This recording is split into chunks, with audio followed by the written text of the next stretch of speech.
Hello everyone, welcome to mobile bus. আজকে আমি কথা বলবো ইনফিনিক্সে সদ্য লঞ্চ হওয়া নতুন একটি স্মার্টফোন ইনফিনিক্স নোট 40 প্রো এই স্মার্টফোনটি নিয়ে। এই স্মার্টফোনটি বাংলাদেশ মার্কেটে বেশ কিছুদিন আগে লঞ্চ হয়, আর এই স্মার্টফোনটি 8GB 256GB ভেরিয়েন্টে লঞ্চ হয়, আর যেটির মূল্য রাখা হয় 30,999 টাকা। আর 30,999 টাকায় এই স্মার্টফোনটি কার্ভ ডিসপ্লে সহ এবং মিডিয়াটেক ডায়মেনসিটি প্রসেসরের সাথে বেটার কিছু প্রোভাইড করেছে। তো চলুন জেনে নেওয়া যাক এই স্মার্টফোনটি সম্পর্কে বিস্তারিত। প্রথমে যদি এই স্মার্টফোনটির ডিজাইন এবং বিল্ড কোয়ালিটির কথা বলি, ফোনটি দেখতে বেশ চমৎকার। কার্ভ ডিসপ্লে এবং ব্যাক প্যানেলের ক্যামেরা মডিউলটাও অসাধারণ। ফোনটির ব্যাক প্যানেলে লেদার ফিনিশ প্রোভাইড করা হয়েছে এবং লেদার ছাড়াও একটি ডিভাইস থাকছে। তো এই স্মার্টফোনটির ডিজাইন এবং আউটলুকের দিক থেকে বেটার থাকছে এই স্মার্টফোনটি। ক্যামেরা বাম, ব্যাক প্যানেল এবং কার্ভ ডিসপ্লের সাথে ফ্রন্টে ডট নচ ডিসপ্লে, যেটা দেখতে বেশ চমৎকার। ফোনটির ওয়েট থাকছে 190 গ্রাম এবং অন্যটি 196 গ্রাম, অর্থাৎ লেদার এবং লেদার ছাড়া ফোনটির ওয়েট থিকনেসে পরিবর্তন থাকছে। থিকনেস থাকছে 8.1 মিলিমিটার। এছাড়াও ফোনটিতে থাকছে IP53 ডাস্ট রেজিস্ট্যান্টের সুবিধা।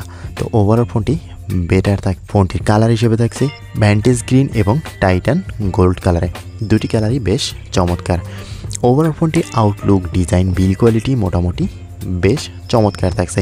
বাজেট অনুযায়ী স্মার্টফোনটি আউটলুকটা একেবারে টপ লেভেল ডিজাইনের মতন, যেমন 60 থেকে 70,000 টাকা বাজেটের যে স্মার্টফোনগুলোর ডিজাইন হয়, প্রায় ওই রকমের ডিজাইনই তৈরি হয়েছে এই বাজেটে স্মার্টফোনটি। তো ওভারঅল আউটলুকটির দিক থেকে টপ লেভেলে থাকে। এরপরে স্মার্টফোনটি ডিসপ্লে সেকশনে ফোনটিতে অফার করেছে 6.78 ইঞ্চের একটি অ্যামোলেড 1 বিলিয়ন কালার্সের 120 রিফ্রেশ ডিসপ্লে, যেখানে 1300 নিট পিক ব্রাইটনেস অফার করা হয়েছে। ফোনটি ডিসপ্লে রেজলিউশনে থাকছে 1080x2436 pixel resolution, 393 PPI density এবং 20:9 অ্যাসপেক্ট রেশিও। ওভারঅল ফোনটির ডিসপ্লেটা বেটার থাকছে, আর থাকছে কর্নিং গরিলা গ্লাসের প্রোটেকশন, এবং কোন কর্নিং গরিলা গ্লাস দ্বারা প্রোটেকশন করা হয়েছে সেটি কোম্পানি উল্লেখ করেনি, তবে বাজেট অনুযায়ী বেটার কিছু থাকার প্রবণতা থাকছে। ওভারঅল ফোনটির display size, colour accuracy, brightness, brightful হওয়াতে বেটার থাকছে। 1 বিলিয়ন কালার্সের সাথে 120 রিফ্রেশ রেট, এটা একেবারেই মাখন বলা যায়। ওভারঅল ফোনটি ডিসপ্লেটা যথেষ্ট।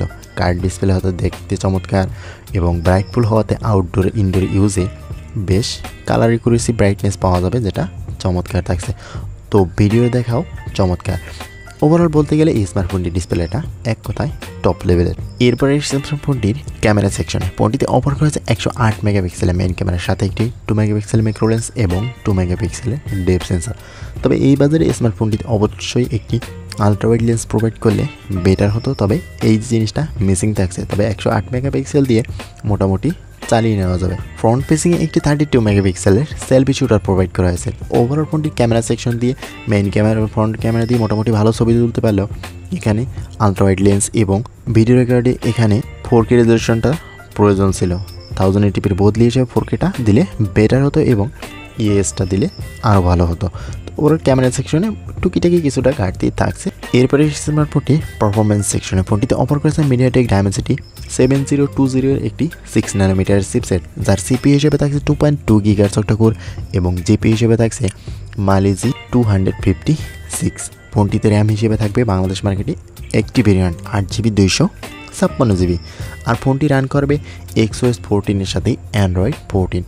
তো ওভারঅল পারফরমেন্স সেকশনটা মোটামুটি বেশ ভালো। ডায়মেনসিটি এই প্রসেসরটা নতুন এবং যার পারফরমেন্সটা যথেষ্ট ভালো। গেমিং এবং ভালো ভারী কাজগুলো বেশ চমৎকারভাবে করা যাবে। এরপরে স্মার্টফোনটি পাওয়ার সেকশনে ফোনটিতে অফার করেছে 5000 mAh এর ব্যাটারি এবং 45 ওয়াটের চার্জার, যেখানে 20 ওয়াটের ওয়্যারলেস চার্জিংও থাকছে, যেটা রিভার্স চার্জারও সাপোর্টেড থাকছে। তো ওভারঅল ব্যাটারি সেকশনটা এক কথা চমৎকার। ওয়্যারলেস চার্জার যেটা এই বাজেটে আমরা এক্সপেক্ট করি না, বাট ইনফিনিক্সের দ্বারা আমরা পেতে যাচ্ছি, যেটা বেটার থাকছে। এর আগেও নোট 13 প্রো ফোনটিতেও ছিল, বাট এই স্মার্টফোনটিতেও প্রোভাইড করা হয়েছে, যেটা অসাধারণ। তো ওভারঅল চার্জিং ব্যাকআপও ভালো এবং দ্রুত চার্জ হতে সক্ষম স্মার্টফোনটি, আর ওয়্যারলেস চার্জিং তো একেবারেই অ্যাডভান্টেজ বলা যায়। এছাড়া স্মার্টফোনটি কানেক্টিভিটি সিস্টেমে থাকছে লাউড স্পিকার, 3.5 মিলিমিটার হেডফোন জ্যাকটা পাওয়া যাবে না এবং সাউন্ডটা স্টোরিও স্পিকারের সাথে, যেটা সাউন্ড কোয়ালিটি ভালো। সিকিউরিটি হিসেবে থাকবে under display fingerprint sensor, Bluetooth GPS, USB type support, wifi যেটা ডুয়াল ব্যান্ড ওয়াইফাই এবং এনএফসি সাপোর্টটাও থাকছে। তো ওভারঅল বাজেট অনুযায়ী স্মার্টফোনটি সব দিক থেকেই ঠিক থাকছে, তবে ক্যামেরার দিক থেকে আর একটু বেটার হলে ভালো হতো। আমার কাছে স্মার্টফোনটি টপ লেভেলের মনে হয়েছে এই বাজারে। আপনার কাছে কোন কোন জায়গায় ঘাটতি মনে হয়েছে এবং এই বাজারে এই স্মার্টফোনটি আদৌ ঠিক হবে কিনা অবশ্যই কমেন্ট করে জানাবেন। আজকের ভিডিওটি এই পর্যন্তই কথা হবে নেক্সট কোনো ভিডিওতে। ততক্ষণ পর্যন্ত ভালো থাকবেন, সুস্থ থাকবেন। আল্লাহ হাফেজ।